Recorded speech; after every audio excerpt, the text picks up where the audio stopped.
psychiatrists specifically, they're just kind of working as sales agents for the pharmaceutical companies. There's nothing like another doctor touting the benefits of your drug to drive market share. They're an extended part of the marketing arm of these companies.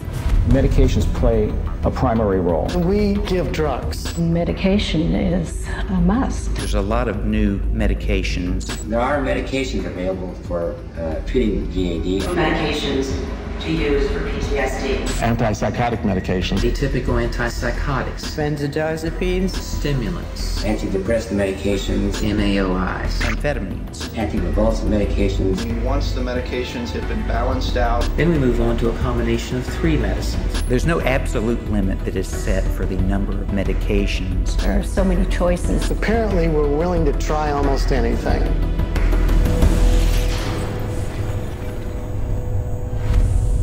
Psychiatrické lieky nemožno predávať bez predpisu. A tak si farmaceutické spoločnosti najímajú psychiatrov, aby propagovali psychiatrické lieky iným predpisovateľom. Cesta peňazí začína na najprestížnejších medicínskych školách, v kanceláriách vplyvných psychiatrov na univerzitách, či inak povedané, akademických psychiatrov. S ich odobrením farmaceutické spoločnosti zarábajú miliardy na psychiatrických liekoch.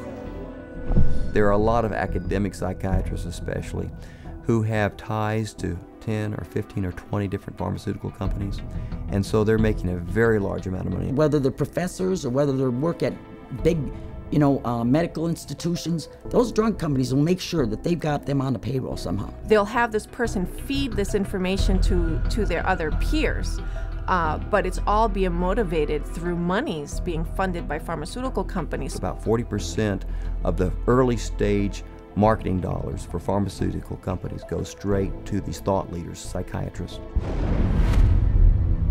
Tieto finančné dohody s tzv. Kľúčovými názorovými vodcami sú veľmi lukratívne. Top akademický psychiater si môže za rok nazhrňať vyše $500,000 od farmaceutických spoločností. These people are still considered the stars of their medical centers because they bring in all this great money from the pharmaceutical companies, and that helps keep the coffers of the medical center full. Universities receive a lot of money from the pharmaceutical industry. Drug companies are building buildings right next to the medical school. They're funding research right and left. The University of Michigan Depression Center received, I think it was $750,000 from Eli Lilly, and all they do down there is crank out this biological view of psychiatry and mental illness and depression. S akademickými psychiatrami zbierajúcimi milióny za lieky pre svoje univerzity nie je prekvapením, že školské osnovy sa sústreďujú na psychotropné lieky. Training programs in psychiatry, the majority of them now are drugs first. You're really a psychopharmacologist in a way when you come out of a psych residency training program. Even when I went to medical school, psychiatrists did talk to patients. Now all they do is write a prescription and send them away. A psychiatrist is trained for one purpose, to administer psychiatric drugs. Akademickí psychiatri nezasvedcujú iba budúcich predpisovateľov. Rovnako intenzívne propagujú lieky svojim kolegom. Najprv vytvorením klinických štúdií, vydávajúc ich za nestranný výskum, ktoré presadzujú ako vymyslenú psychiatrickú poruchu, tak i liek na jej zvládanie. Tieto štúdie sa podstrkujú do odborných časopisov pre ich kolegov a citujú sa v médiách. Ale čo čitatelia nevedia je, že odhadom v polovici prípadov sa daní psychiatri oných štúdií nezúčastňujú. One of the most unethical practices we're aware of is ghostwriting of journal articles, where somebody at the pharmaceutical company will write the paper and the academic physician will put his name on it and get it published in a major journal when he maybe changed 3 or 4 words in the whole article, and the article was basically written as a marketing tool by the drug company, and yet this academic puts his name on it as if he's the author. He has had no part in the study, and also he probably hasn't even read the study results, but he is prepared to receive $10,000–$20,000 to put his name at the front of the research, which gives it added authority. Podpisovanie sa pod články iných autorov je tak bežné, že dokonca aj psychiatri na čele FDA oddelenia pre vyhodnocovanie liekov pridali svoje mená k niektorým takýmto článkom. The average physician picks that up and reads it. He believes it. And it's not a mystery that he would believe it. It seems reasonable that it's in black and white, it's in a good journal, it's in the New England Journal of Medicine, it must be true. Tieto časopisy sa často zasielajú zdarma psychiatrom a doktorom pod rúškom zdania, že ide o platný medicínsky výskum. A prečo sú zadarmo? Pretože farmaceutickí predajcovia platia obrovské sumy svojim vydavateľom. So if you go through a medical journal, you'll see page after page of advertising for bipolar disorder and treatment of using medications, or advertisings for depression and treatment of using medications, schizophrenia. So it's really everywhere. I remember just a couple of years ago, the first time I opened the journal from the American Psychological Association called the APA Monitor, and there was a multi-page ad, high gloss, very expensive for Concerta, which is time-release Ritalin.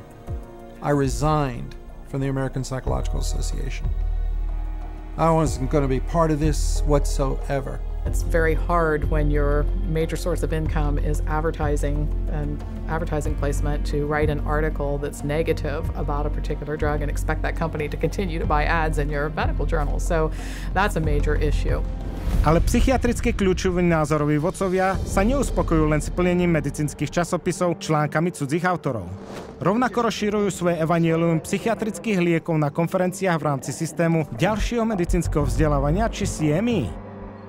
Physicians and nurse practitioners and physicians and assistants are mandated to take a certain amount of continuing education credits every year. Well, 70% of all continuing medical education is now funded by the pharmaceutical industry. That seminar is going to be taught by a professional who is employed by the pharmaceutical company.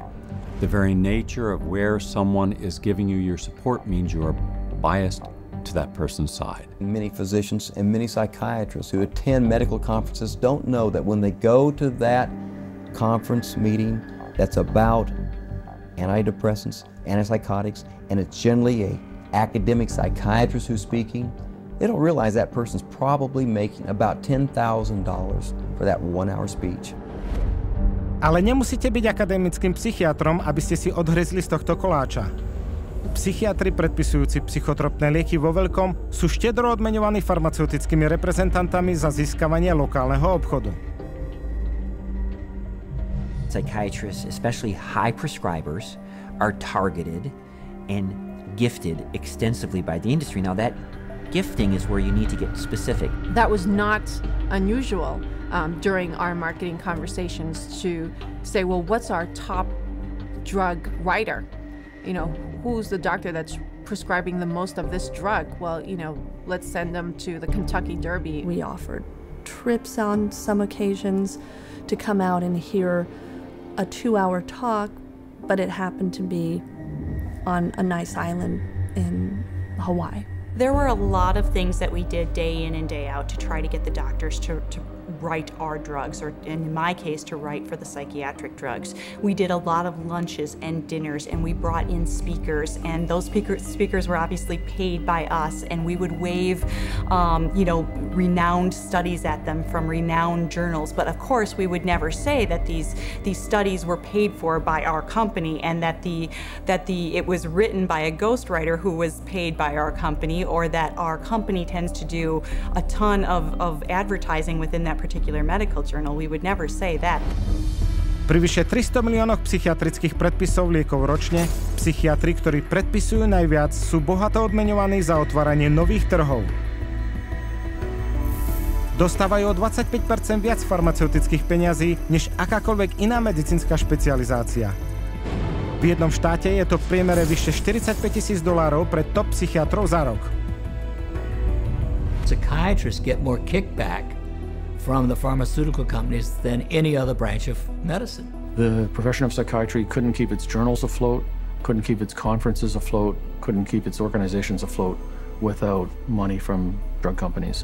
The drug companies really have psychiatry in their pocket. This is a profession whose diagnoses have been heavily influenced by people who are heavily influenced by the pharmaceutical industry, and whose treatments are almost exclusively these days pharmaceuticals. We should be able to count on them. I do not believe that we can. Vďaka neutichajúcej propagácii psychiatrov, predpisovanie psychotropných liekov nepreniklo len do psychiatrie, ale do celej medicínskej profesie. Ale táto propagačná kampaň má ešte inú zbraň nachádzajúcu sa v rukách psychiatrov, závažnejšiu než akúkoľvek inú. A jej cieľom ste priamo vy.